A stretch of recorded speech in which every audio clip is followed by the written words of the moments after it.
El territori és identitat i és cultura. L'explotació dels recursos naturals i la priorització dels beneficis per sobre de l'interès col·lectiu ens han portat a l'actual crisi socioambiental.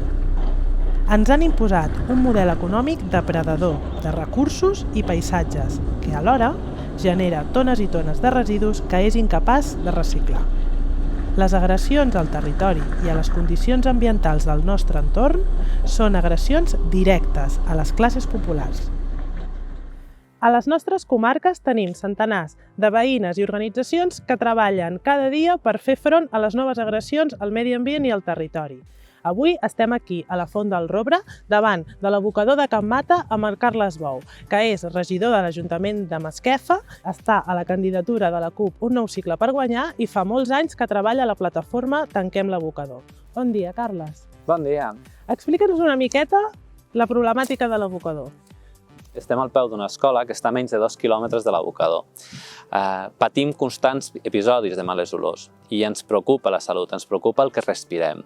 Aquest abocador té un historial d'abocaments il·legals, des de sals d'alumini, 19.000 tones d'amiant. Sense anar més lluny, la setmana passada la Fiscalia va fer pública una investigació sobre l'abocament de 600 tones de material cancerigen. Déu-n'hi-do, Déu-n'hi-do. I com afecta això al territori? Afecta econòmicament, però més enllà d'això, a nosaltres ens preocupa com afecta la flora i la fauna, ens preocupa com afecta als conreus, a les vinyes de la denominació d'origen de Penedès i ens preocupa com afecta la nostra salut.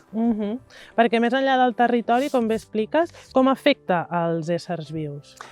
Un dels principals problemes és que aquestes instal·lacions estan envoltades de molta opacitat. Ningú ha fet un estudi a gran escala sobre quina afectació té sobre la salut al viure al costat d'un abocador. I de tot això, qui se'n beneficia? Se'n beneficien els ajuntaments, que tenen una proximitat amb aquest abocador i reben unes compensacions econòmiques. Se'n beneficien les empreses privades que en fan una gestió i tenen un negoci de prop de 50 milions d'euros l'any. És imprescindible canviar el model de gestió de residus. De fet, els abocadors són el símptoma d'una política nefasta en la gestió de residus que s'ha dut a terme. Nosaltres creiem que la millor manera d'acabar amb aquests monstres és reduir, reciclar i reutilitzar, que són l'eina bàsica per la lluita.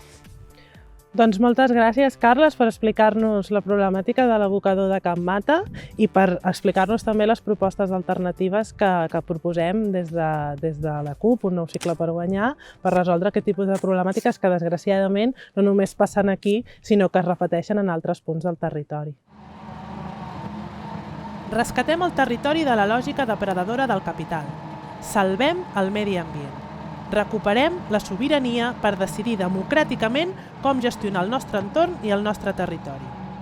La CUP és l'herència de la lluita ecologista i de totes les lluites en defensa del territori d'arreu dels països catalans. En aquest nou cicle per guanyar, l'entorn és un bé comú. Defensem-lo.